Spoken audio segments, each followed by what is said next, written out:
যার যোগ্যতা যত কম তার অন্যকে খোঁচা দেওয়ার দক্ষতা ঠিক ততটাই বেশি। একটা কথা মাথায় রাখবেন, অন্যের যোগ্যতা বিচার করার আগে নিজের মধ্যে সামান্যটুকু হলেও যোগ্যতা রাখবেন।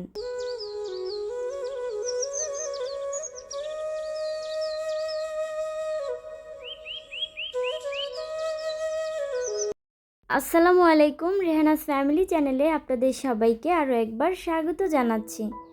কাছে এবং দূরে, দেশ ও দেশের বাইরে থেকে আমার আজকের ভিডিওটি আপনারা যারা যারা দেখছেন, আশা করি আল্লাহর রহমতে আপনারা সবাই অনেক ভালো আছেন। আমরাও আলহামদুলিল্লাহ অনেক ভালো আছি। আজকে একটা মজার কথা বলি, আমি এই যে ভয়েস দিচ্ছি, মানে আমার এত বেশি শীত লাগতেছে, আমার মনে হচ্ছে কি আমার গলাটা কাঁপা কাঁপা স্বর হয়ে যাচ্ছে, আবার হচ্ছে কি আমার হাত পা এত বেশি ঠান্ডা। অনেকক্ষণ কিন্তু কম্বলের নিচে শুয়ে শুয়ে এই ভিডিওটা এডিট করছিলাম, কিন্তু কোনোভাবেই হাত পা গরম হচ্ছে না। মানে এই সমস্যাটা আমার প্রায়ই হয়। দেখা যায় যে দিনের বেলা যদি আমি একটু শুয়ে থাকি তাহলে আমার হাত পা এত বরফ হয়ে যায়। কেন বরফ হয় আল্লাহই ভালো জানে, মানে কোনোভাবে আমি গরমই করতে পারি না। আর এখন এই যে ভয়েস দিচ্ছি, মনে হচ্ছে কি কণ্ঠটা একদম মানে কাঁপা স্বর হয়ে যাবে। শীতকাল আসলে একটা সমস্যা অনেক বেশি হয় যে হাত পা কোনোভাবেই গরম হতে চায় না। মানে এটি কি কোনো সমস্যা নাকি আল্লাহই ভালো জানে। গতকাল থেকে আজকে পর্যন্ত আমার কাছে মনে হয়েছে কি অনেক বেশি ঠান্ডা পড়েছে। এরকম ঠান্ডা কিন্তু কয়েকদিন ধরে ছিল না, হঠাৎ করে আর কি 2 দিন মনে হচ্ছে কি অনেক বেশি ঠান্ডা পড়ছে। সকালবেলা ঘুম থেকে উঠে কুয়াশা দেখার অনেক ইচ্ছা, তবে শীতের ভয়ে আসলে বাহিরে যেতে ইচ্ছা করে না, আর যাওয়াও হয় না। তো দেখা যায় যে যখন রোদ উঠে তখন জানালার পর্দা সরাই, তারপরে হচ্ছে গিয়ে তারপরে বাহিরে যাই। এজন্য আর আসলে সকালের কুয়াশাটা দেখা হয় না। তবে সকালের কুয়াশাটা আমার কাছে মনে হচ্ছে একদিন হলেও একটু দেখে যাওয়া উচিত, যেহেতু এই সাইডটা একদম গ্রামের মতো। এখানে আমি বিছানার চাদরটা আজকে বদলে নিয়েছিলাম। আমার মেয়ে তো আগেরটার অবস্থা 12টা বাজিয়ে দিয়েছে, তারপরও যাই হোক অনেক দিন আর কি বিছিয়ে রেখেছিলাম। এত ঠান্ডার মধ্যে আসলে ধুতেও কষ্ট লাগে, এজন্য বিছানাটাকে আমি সুন্দর করে পরিষ্কার করে গুছিয়ে নিয়েছিলাম। আর এই তো এখন হচ্ছে একটু বেলা হয়ে গিয়েছে, মানে প্রায় 10টা বেজে গিয়েছে। আর এখন এই তো নাস্তাটা একটু রেডি করে নিচ্ছিলাম। নতুন একটা তেলের বোতল নিয়ে এসেছি, অন্য একটা বোতলে একদম ঢালা হয়নি, তো আমার আসলে দিতে গিয়ে একটু ভয় লাগছিল যে পড়ে যায় কিনা। বোতলের মানে মনে হচ্ছে যে বোতলটা একটু নরম, মানে ধরলেই মনে হচ্ছে যে তেলটা উপর দিকে উঠে আসছে। এখানে একটা ডিম পোস্ট করে নিচ্ছিলাম, সাথে হচ্ছে পাউরুটিটা একটু টোস্ট করে নেব। তারপরে এগুলো দিয়ে আজকে সকালের নাস্তাটা করে ফেলবো। আর এখন যেহেতু সকাল 10টা বেজেই গিয়েছে, তো আজকে আর সেরকম ভারী কিছু খাবো না, কারণ একটু পরেই দেখা যাবে যে আজান হয়ে যাবে দুপুরের। আর এখন বেলা এত ছোট হয়ে গিয়েছে, মানে 2 ঘন্টা তো ছোট হয়েছে কাজের সাথে, তারপরে হচ্ছে কোনো কিছুর সাথেই যেন কেমন যেন হয়ে গিয়েছে, আসলে সময়ই পাওয়া যায় না। হুমায়রা তো অনেক সকালবেলায় উঠেছিল ঘুম থেকে, তাই ওকে হচ্ছে একটু বিস্কুট খেতে দিয়েছিলাম, আর সেটাতে মোটামুটিও অনেকখানি কি খেয়ে নিয়েছিল, মানে ওর পেটটা মোটামুটি ভরা আছে।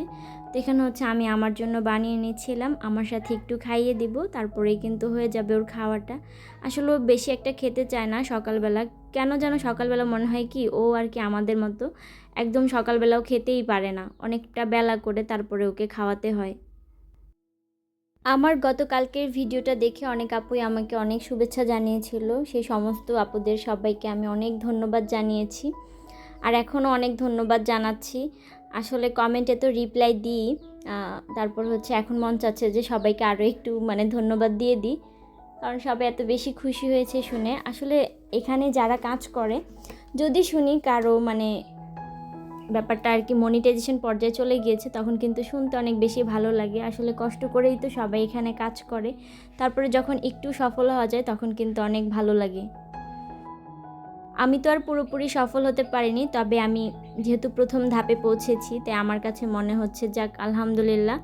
আর এখন তো বাকিটার অপেক্ষায় আছি, দেখি আল্লাহ কবে আমার দিকে তাকান, বাকিটা আমি কবে পাই। তবে গতকাল অনেক আপুরই একটা কমেন্ট ছিল যে আমি বলেছিলাম আমার একটা ভিডিও থেকে কিভাবে আমি মনিটাইজেশন করিয়েছি, এই প্রশ্নটা কিন্তু অনেকেরই ছিল। আমরা তো অনেক ধরনের ভিডিও ছাড়ি, সবগুলো তো আর হচ্ছে গিয়ে মানে ভালো পরিমাণে একটা ভিউজ পায় না। তো দেখা যায় যে যেই ভিডিওগুলোর কোয়ালিটিটা একটু ভালো হয়, তারপরে থাম্বনেইলটা একটু আকর্ষণীয় হয়, দেখা যায় যে সেই ভিডিওগুলোই কিন্তু ভালো পরিমাণে একটা রিচ পায়। তো আমারও হয়েছে সেরকমই, যে আমার একটা ভিডিও এত বেশি ভালো হয়েছিল, ওইটা হয়তো ইউটিউবের কাছে অনেক বেশি ভালো লেগেছিল, সেজন্য ইউটিউব ওইটা থেকে আমাকে অনেক বেশি রিচ দিয়েছিল, যার ফলে কিন্তু আমি অনেক বেশি ভিউ পেয়েছিলাম ওই ভিডিওটা। আর ওই ভিডিওটার মাধ্যমেই কিন্তু আমি হচ্ছে 2000+ ওয়াচ টাইম পেয়েছিলাম, আর বাকি 2000 কিন্তু আমার অন্যান্য ভিডিও থেকে হয়েছিল। তারপর আমি যে আরেকটা ভিডিও আপলোড করেছিলাম ওইটা থেকে কিন্তু আমি 2000+ ওয়াচ টাইম পেয়েছিলাম, আর সেখান থেকেই কিন্তু আমার টাইমটা ফিল আপ হয়ে গিয়েছিল। এই যে আমরা যারা একসাথে কাজ করছি অনেকেরই কিন্তু এরকম, মানে দেখা যায় যে সব ভিডিও কিন্তু ভালো পরিমাণে একটা ভিউ পায় না, হঠাৎ হঠাৎ দেখা যায় যে 1-2টা ভিডিও অনেক বেশি ভিউ পেয়ে যায়, আর সেই ভিডিওটা থেকেই কিন্তু আমরা এরকম করে ওয়াচ টাইমগুলো কমপ্লিট করতে পারি। যদি মানে দেখা যায় যে একটা ভিডিও ভাইরাল না হয়, যেমন আমারই কথা বলি, যদি এই ভিডিওটা আমার হচ্ছে বেশি পরিমাণে একটা ভিউ না পেতো, তাহলে কিন্তু আমি কখনোই মনিটাইজেশন করাতে পারতাম না এত তাড়াতাড়ি। কিছু কিছু আপুদের কপাল তো এত বেশি ভালো যে তারা খুব সহজেই মানে তাদের মানে ভিডিও থেকে অনেক ভালো অডিয়েন্স ধরে রাখতে পারে, তাদের হচ্ছে অডিয়েন্সরা তাদের সাথেই লেগে থাকে। তো দেখা যায় যে ওই অডিয়েন্সদের মাধ্যমে ওনারা কিন্তু ভিডিওগুলো ফুল ওয়াচ করে, তারপরে ওই ফুল ওয়াচ করতে করতেই দেখা যায় যে বাহিরেও ভিডিওটা চলা শুরু করে দেয়, তখন কিন্তু তারা আর কি ভালো পরিমাণে একটা ভিউ পায়, মানে একটা অডিয়েন্স ধরে রাখে। তো আমি কিন্তু এখন পর্যন্ত সেরকম কোনো অডিয়েন্স ধরে রাখতে পারিনি, যাও 2-1 আপুকে পেয়েছিলাম, তাদেরকেও আর এখন পাচ্ছি না। যাক, কোনো ব্যাপার না, হয়তো এখন আর ভালো লাগছে না, এজন্য দেখেন না। এই প্ল্যাটফর্মে আসলে আমাদের মতো যারা কন্টেন্ট ক্রিয়েটর আছে তাদের জন্য কিন্তু অনেক বেশি কষ্ট। আবার যারা হচ্ছে উল্টাপাল্টা টাইপের ভিডিও করে, ব্লগ করে, ওইটাই কিন্তু আবার আমরাও দেখতে পছন্দ করি, এজন্য ওই ভিডিওগুলো আমরা বেশি বেশি দেখি। এর ফলে হয় কি, ওই ভিডিওগুলোই একটা ভালো পরিমাণে ভিউ পায়, আর আমাদের এই যে ভিডিওগুলো আছে এগুলো কিন্তু তেমন একটা ভিউ পায় না। মাঝে মাঝে তো আমি নিজেই চিন্তা করি যে আমার ভিডিও থেকে আসলে কিছু কি শেখার বিষয় আছে বা হাসার কোনো বিষয় আছে, মানুষ কেন আমার ভিডিও দেখবে। তারপরেও যে আপুরা আমার ভিডিও দেখে, এটাই তো আমার জন্য অনেক কিছু। যাই হোক, অনেকগুলো কথাই বলে ফেললাম, আর এখানে এই তো সকালে নাস্তাটা শেষ করে নিয়েছিলাম। আমার ভাই আবার ওর কাপড় চোপড়গুলো আয়রন করছিল, তারপরে আমিও কিছু কাপড় চোপড় ভাঁজ করে রেখে দিয়েছি, আর এখন এই তো রান্না করছি। এর আগে মনে হয় আমি বাহিরে ঝাড়ু দিয়ে এসেছিলাম, কারণ বাহিরটা অনেক বেশি নোংরা হয়ে গিয়েছে। এখন যেহেতু শীতকাল, গাছের অনেক বেশি পাতা ঝরে, তো সেজন্য আসলে দেখা যায় যে 2-3 দিন পর পরই ঝাড়ু দিতে হয়। আর যেহেতু অনেক বেশি মানে জায়গা, তো এজন্য আসলে 2 জনে মিলে ঝাড়ু দিয়েছিলাম। এখানে আমি পাবদা মাছ ভুনা করে নিচ্ছিলাম, তারপর এপাশে হচ্ছে মুরগি রান্না করব, সেজন্য আবার মশলাটা কষিয়ে নিচ্ছি। পাবদা মাছ রান্নাটা আমার হয়ে গিয়েছে, আবার এখানে হচ্ছে সবজি খিচুড়ি রান্না করে নিচ্ছিলাম। সবজি খিচুড়িটা খেতে তো অনেক ভালো লাগে, তবে সবসময় দেখা যায় যে সবজিটা থাকে না, কিন্তু খেতে তো মন চায়, এটা তো আর মানা করা যাবে না। তো যেই কয়টাই ছিল সেই কয়টা দিয়ে রান্না করে নিয়েছিলাম। আমরা কিন্তু মানুষদেরকে খোঁচা দিয়ে কথা বলতে কিন্তু অনেক বেশি পছন্দ করি। দেখা যায় যে কেউ একটা জিনিস করেছে, সেটা তার সামনাসামনি তাকে গিয়ে জিজ্ঞেস করলাম না, কিন্তু তাকে কিছু বললামও না, কিন্তু দেখা যায় যে তাকে কিন্তু সারাদিন ভরে খুঁচিয়ে খুঁচিয়ে কথাটা আমরা বলতেই থাকি। আমার কাছে মনে হয় যাদের অনেক বেশি যোগ্যতার অভাব, তারাই কিন্তু অন্যের যোগ্যতা নিয়ে সবসময় খোঁচাখুচি করে, যে তার কি যোগ্যতা আছে, তার কি গুণ আছে, তার কি দক্ষতা আছে। যাদের মাঝেই আসলে ওই যে যোগ্যতাটার অভাব আছে, তারাই কিন্তু অন্যের সমালোচনা অথবা অন্যের যোগ্যতা নিয়ে কথা বলতে পারে। আমরা আসলে এটা চিন্তাই করি না যে তাকে নিয়ে এত খোঁচাখুচি করছি, তার মাঝে কিছু যোগ্যতা আছে বলেই তো সে এ পর্যন্ত এসেছে, না হলে তো কখনোই আসতে পারতো না।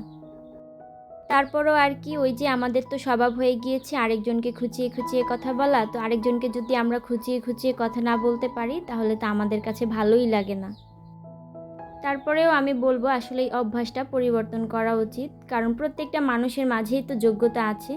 অন্যের যোগ্যতা আমাদের আসলে বিচার করা উচিত না, যে যার জায়গা থেকে যার যার মতো করেই কিন্তু যোগ্যতা নিয়েই আছে। এই তো কথা বলতে বলতে কিন্তু আমার রান্নাটাও হয়ে গিয়েছিল, আবার এখানে হচ্ছে হুমায়রাকেও খাবার খাইয়ে দিয়েছিলাম, তারপরে হচ্ছে একটু বেগুন ভর্তা বানিয়ে নিয়েছিলাম। বেগুন ভর্তাটা এত বেশি মজা হয়েছিল, আমার মনে হচ্ছে কি অনেক দিন পর এরকম একটা বেগুন ভর্তা খেয়েছি।